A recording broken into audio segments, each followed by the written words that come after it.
The desperate arrangement. Olivia Bennett closed her laptop with a sigh that seemed to echo through her tiny apartment. The eviction notice on her counter mocked her, as did the stack of medical bills from her father's heart surgery. 6 months of caring for him had drained her savings and forced her to close her small bakery. Now at 28, she was facing financial ruin. The knock at her door startled her. Her friend Tessa rushed in, breathless with excitement. "I found a solution to your problems," Tessa announced, dropping onto Olivia's worn sofa. "Remember my cousin who works for Thornfield Industries?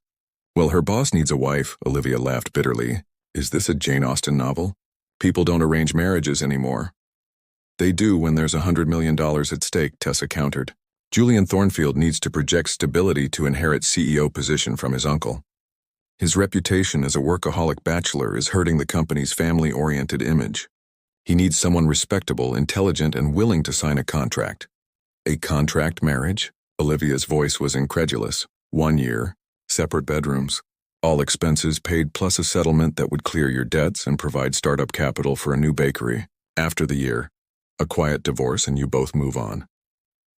3 days later, Olivia found herself in the gleaming Thornfield Industries headquarters, face to face with Julian Thornfield. At 34, he carried himself with the confidence of someone who'd never worried about an eviction notice. His steel gray eyes assessed her coolly. "Miss Bennett," he said, voice as crisp as his tailored suit. "My assistant explained the arrangement?" "Yes," Olivia replied, determined to match his businesslike tone. "Though I still don't understand why someone like you can't find a real relationship." Something flickered across his face.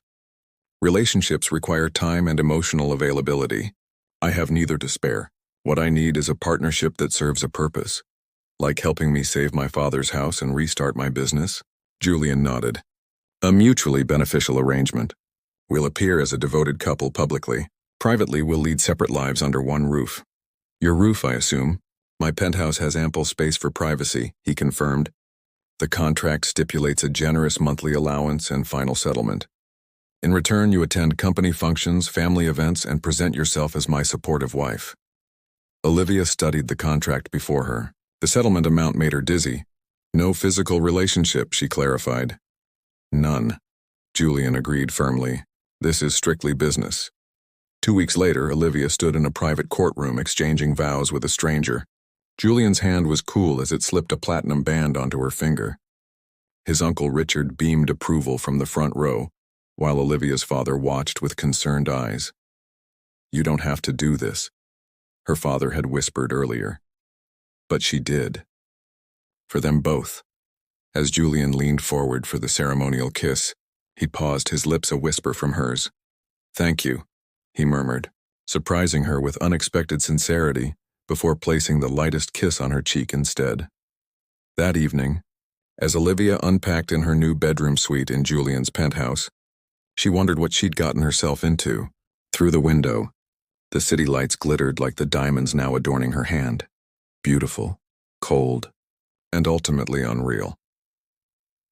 Paper hearts. The morning light filtered through the floor-to-ceiling windows of Julian's penthouse, casting long shadows across the marble kitchen counters. Olivia stood in her pajamas, flour dusting her hands as she kneaded dough with practiced precision. Baking had always been her refuge, and now, 3 weeks into this strange arrangement, she needed that comfort more than ever. "What are you making?" Julian's voice startled her. He stood in the doorway in running clothes, hair damp with sweat. "Cinnamon brioche," she replied, continuing to work the dough. "My father's favorite. I'm visiting him today." Julian nodded, pouring himself a glass of water. How is he recovering? The genuine interest in his voice surprised her. "Better. The new medication is helping." She hesitated. "I appreciate you adding him to your health insurance." It was practical. As my father-in-law, he's entitled to it. Practical. Everything with Julian was practical. From their morning schedules, carefully coordinated to minimize interaction, to the detailed calendar of appearances they were expected to make as newlyweds. "There's a charity gala on Friday," Julian mentioned, scrolling through his phone. "The Thornfield Foundation's annual fundraiser. My uncle expects us both to attend." Olivia nodded, trying to ignore the flutter of anxiety. Their public appearances so far had been brief, controlled. A gala meant hours of pretending, of playing the adoring wife to a man who was essentially a stranger. "I don't have anything suitable to wear," she admitted. "Charlotte will help you. She's my personal shopper. I'll have her contact you." Before she could respond, his phone rang and he was gone, back into his home office where he spent most of his time. 2 days later, Olivia found herself being zipped into a midnight blue gown that cost more than 6 months' rent at her old apartment. Charlotte, a brisk, efficient woman in her 50s, circled her critically. "You clean up nicely," she declared. "Julian will be pleased." "I doubt he'll notice," Olivia murmured. Charlotte's eyebrow raised. "You'd be surprised what he notices." That evening, as Olivia descended the staircase of their penthouse, she caught Julian staring. For once, his composed expression faltered. "You look—" he started, then cleared his throat. "The dress suits you." At the gala, Olivia was overwhelmed by the opulence, the casual displays of wealth that surrounded her. Julian guided her through the crowd with a protective hand at the small of her back, introducing her as "my wife, Olivia," with surprising warmth. "They seem convinced," she whispered during a moment alone. "You're doing well," he replied, his eyes scanning the room. "Uncle Richard is particularly impressed." The elderly man in question approached, champagne in hand.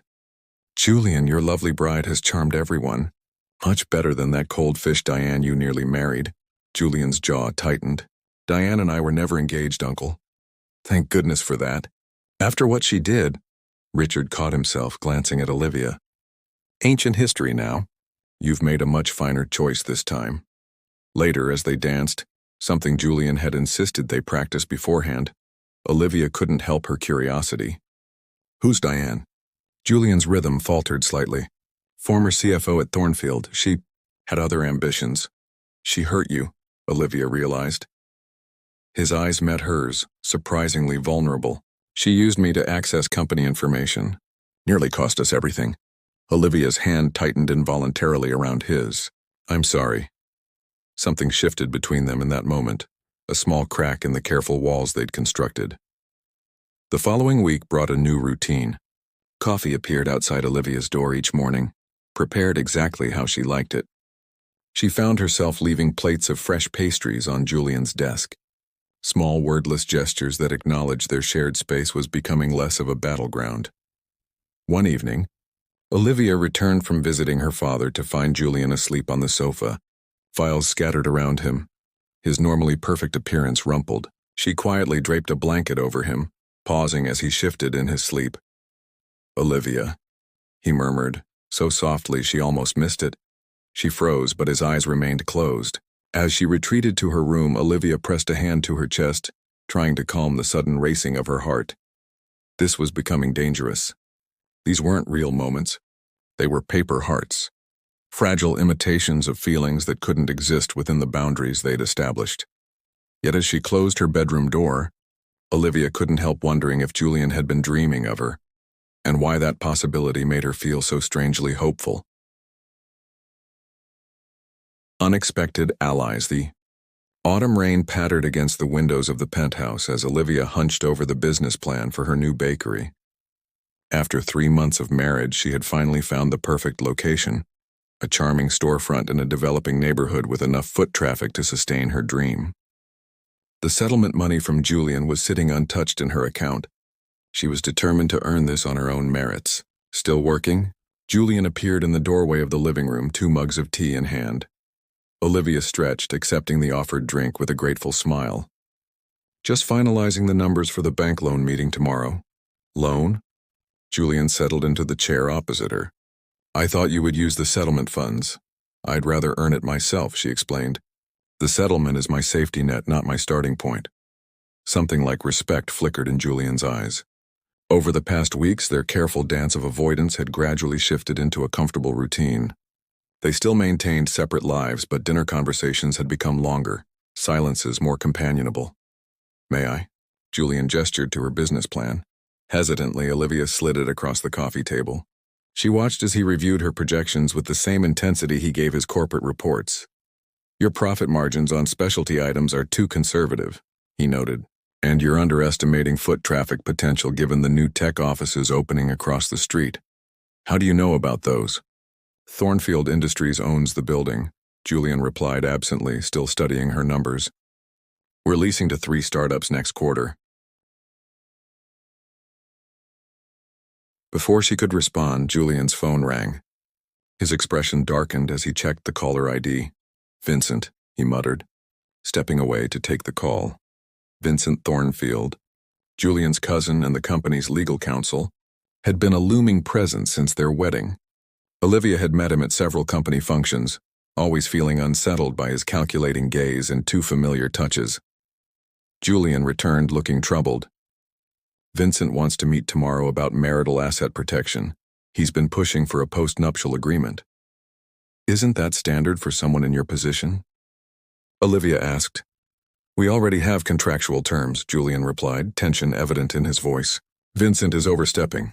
The next afternoon, Olivia returned from her bank meeting where she'd secured her loan, to find raised voices coming from Julian's home office. The board needs assurance she can't claim company shares, Vincent was saying. Your judgment has been questionable since Diane. My marriage is not your concern. Julian's voice was cold. It is when your wife has been meeting with Franklin Hayes. Olivia froze. Franklin Hayes was the loan officer she'd just met with, but how did Vincent know? She's opening a bakery, Julian stated flatly. Hayes is handling her small business loan. Quite convenient that she chose the one loan officer who happens to be Thornfield Industries' most aggressive competitor for the Westside development project. That's enough, Vincent, is it?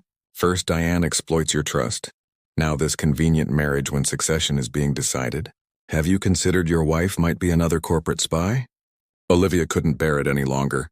She pushed open the door, facing both men with her head high. Mr. Hayes was recommended by my friend Tessa, who has no connection to your company politics. Check my loan application if you don't believe me. Vincent's smile didn't reach his eyes. Mrs. Thornfield, how convenient that you should appear just now. I think you should leave, Julian said quietly, moving to stand beside Olivia. After Vincent departed, an uncomfortable silence settled between them. I'm sorry about that, Julian finally said. Vincent is protective of family interests. He thinks I'm using you, Olivia stated plainly. Vincent suspects everyone. It's why he's a good lawyer but a miserable person. Julian hesitated. Though I admit the Hayes connection is concerning. Hurt flashed across Olivia's face. You think I would spy on you?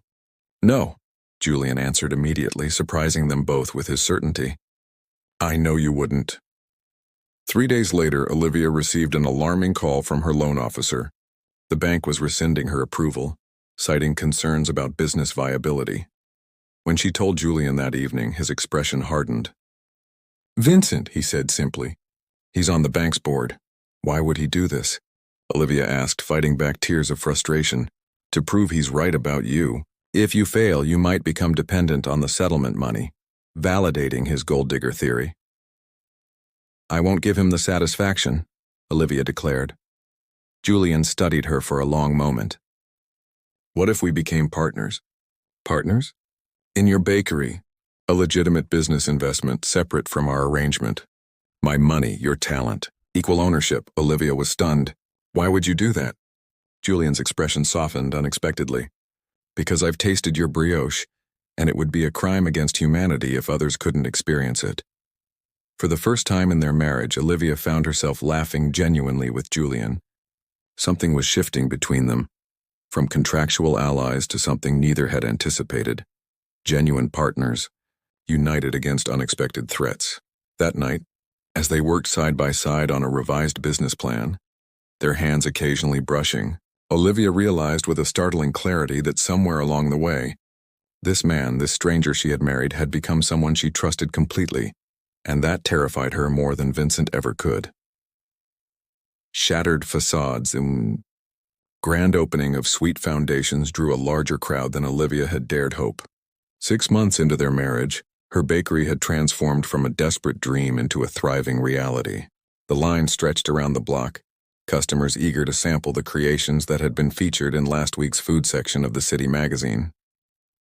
Behind the counter, Olivia worked alongside her small staff, secretly watching Julian as he charmed customers and handled the register with surprising skill. He'd taken to spending his Friday afternoons here, Jacket discarded, sleeves rolled up, immersed in this world so different from his corporate kingdom. "Your husband is a natural," remarked Olivia's new assistant, Penny. "Hard to believe he runs one of the biggest companies in the city," Olivia smiled, something warm unfurling in her chest as she watched Julian laugh with an elderly customer. "He contains multitudes." That evening, after closing, they sat among the empty tables, sharing a bottle of champagne and the day's last chocolate croissants. "Two successful partnerships," Julian toasted, his eyes holding hers a moment longer than necessary.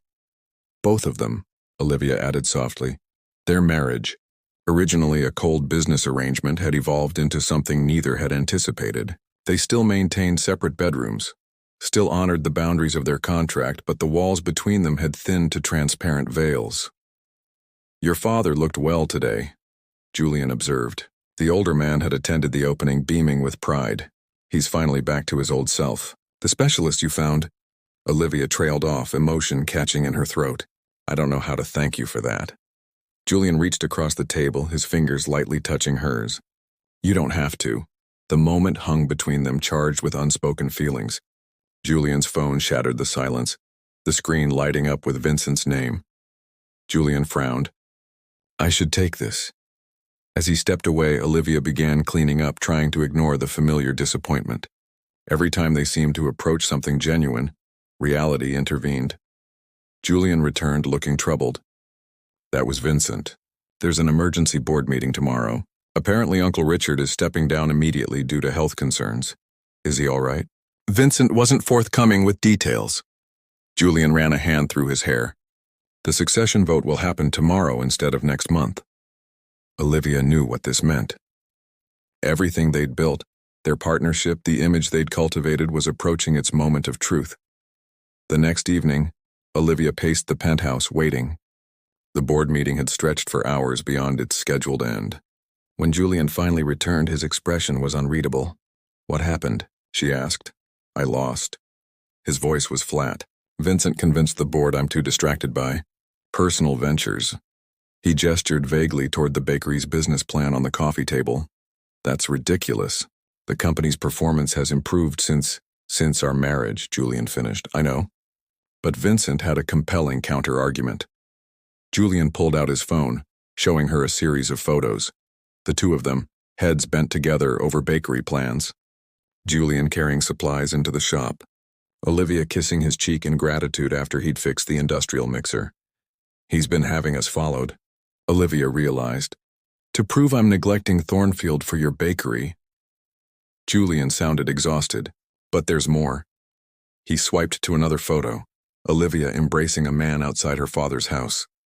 "My brother Daniel," she said immediately. "He was visiting from Seattle last month." "I know," Julian said quietly.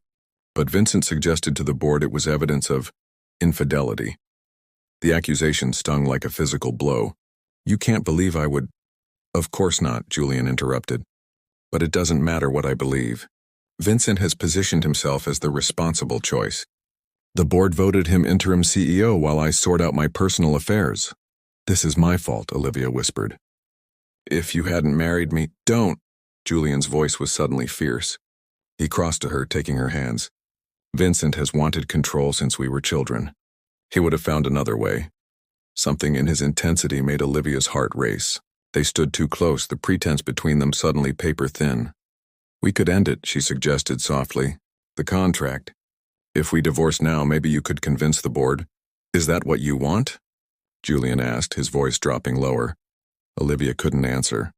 The truth that the thought of their arrangement ending had become increasingly painful felt too dangerous to voice. "Because I don't," Julian continued when she remained silent. "I don't want to end this, Olivia." His confession hung in the air between them. Olivia felt herself swaying toward him, drawn by something stronger than gravity. "We agreed," she whispered, even as her hands moved to rest against his chest. "No emotional entanglements." "I've broken that clause 100 times over," Julian admitted. "Every morning I make your coffee. Every night I wait to hear you come home safely. Every time you smile." He stopped, looking almost surprised by his own words. Olivia's control fractured. She reached up, threading her fingers through his hair, and pulled his mouth down to hers. The kiss was nothing like the chaste peck at their wedding. This was real, breathless, desperate, the culmination of months of careful distance and growing affection. When they finally broke apart, Julian rested his forehead against hers. "I didn't expect this," he murmured. "You were supposed to be a solution, not..." "Not what?" Olivia prompted when he hesitated. "Not the woman I fell in love with." The words crashed through Olivia's remaining defenses. She stepped back, sudden fear replacing desire. "Julian, we can't..." "Why not?" he challenged. "Because this was never meant to be real," the words burst from her. "Because people like you don't fall for people like me. Because..." She drew a shaky breath. "Because I'm terrified of believing in this only to lose it when our contract ends." Julian reached for her again, but Olivia backed away. "I need time," she whispered. "This changes everything." As she retreated to her room, Olivia felt the careful structure of their arrangement collapsing around them. The facades had shattered, leaving them facing a terrifying question. Was what they'd built strong enough to stand without the scaffolding of pretense? Rewriting vows. The penthouse felt cavernous in Julian's absence. 2 weeks had passed since their confrontation, since the kiss that had changed everything. Julian had retreated to the company's lake house, ostensibly to strategize his return to leadership, leaving Olivia with only brief, formal texts confirming his well-being. At Sweet Foundations, Olivia moved through her days mechanically, creating perfect pastries with hands that remembered their craft even as her mind wandered. The bakery was thriving, yet success tasted hollow without Julian's quiet pride beside her. "You look miserable," her father observed during his weekly visit to the shop. At 65, Robert Bennett's health had finally stabilized, his eyes once again sharp and perceptive. "Trouble in paradise?"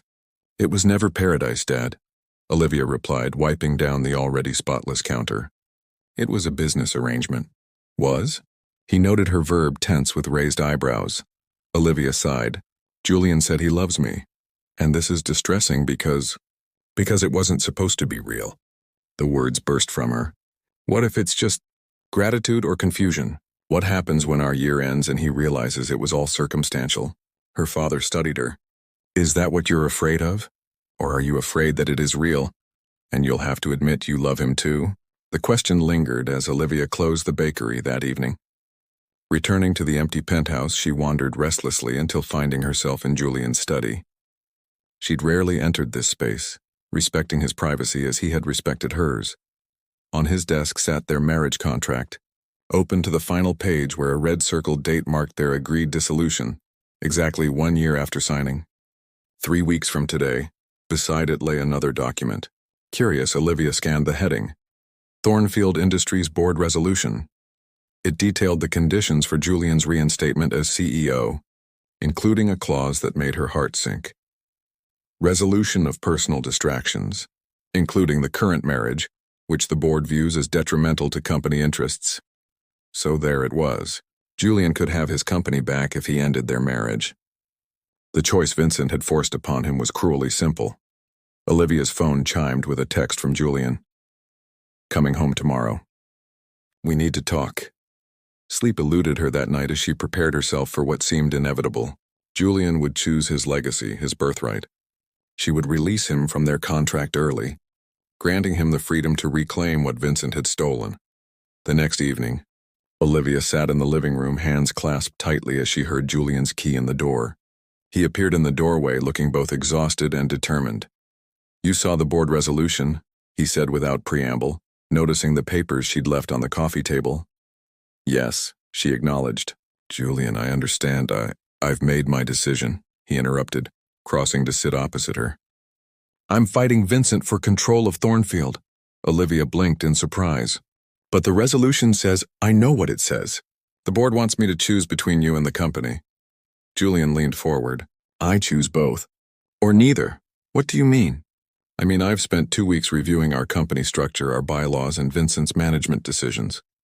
He's already made 3 moves that violate shareholder protections. I've arranged an emergency shareholder meeting to challenge his appointment."